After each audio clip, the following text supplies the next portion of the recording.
ओम नमो भगवते वासुदेवाय नमः। प्रिय भक्तजनों, आज हम जानेंगे कि उत्पन्ना एकादशी कब है, इसकी पूजा विधि और शुभ मुहूर्त। उत्पन्ना एकादशी मार्गशीर्ष मास के कृष्ण पक्ष की एकादशी को कहते हैं।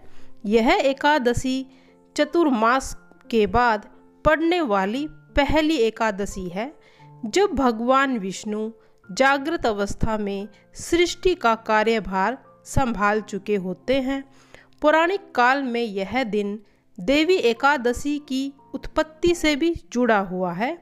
स्वयं भगवान कृष्ण के परम मित्र सुदामा जी ने उत्पन्ना एकादशी का व्रत किया था। इस व्रत के प्रताप से उन्हें अपने राजपाट के साथ पुत्र रत्न की प्राप्ति हुई थी। इस व्रत का महत्व सभी प्रमुख एकादशियों में से एक माना जाता है। तो आइए, इस कब है एकादशी? उत्पन्ना एकादशी मार्गशीर्ष मास के कृष्ण पक्ष की एकादशी तिथि को कहते हैं। इस बार यह तिथि 25 नवंबर को मध्य रात्रि के 1:01 पर आरंभ होएगी और 26 नवंबर की तिथि लग चुकी होगी। इसका समापन 27 नवंबर की सुबह 3:47 पर होगा। उत्पन्ना एकादशी का महत्व पुराणों में बहुत खास है, क्योंकि इस दिन भगवान विष्णु के अंश से देवी एकादशी की भी उत्पत्ति हुई थी। और पौराणिक कथाओं में बताया गया है कि एक बार भगवान विष्णु योग निद्रा में सो रहे थे, तभी मुर नाम का एक दैत्य उन पर आक्रमण करने ही वाला था कि विष्णु जी के शरीर से एक दिव्य स्वरूप देवी की उत्पत्ति हुई थी।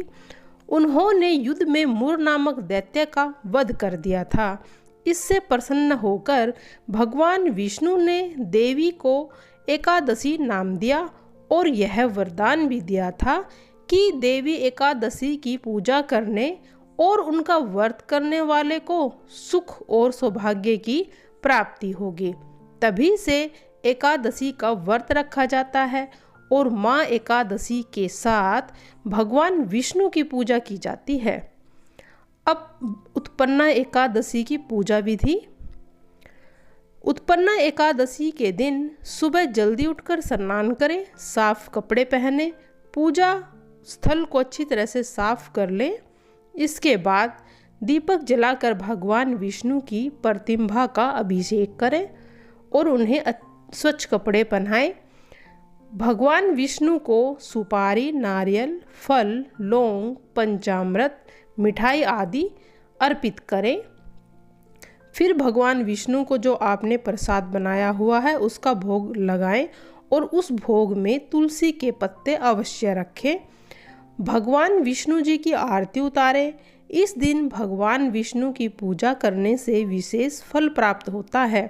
कहते हैं रात को भगवान विष्णु जी का जागरण करना चाहिए, पूजा पाठ करनी चाहिए, बड़ी श्रद्धा से इस व्रत को धारण करना चाहिए, तभी सभी इच्छाएं पूरी होती है। इस व्रत को करने से आपके द्वारा कभी भी अनजान में भी कोई पाप किया गया हो वह समाप्त हो जाता है।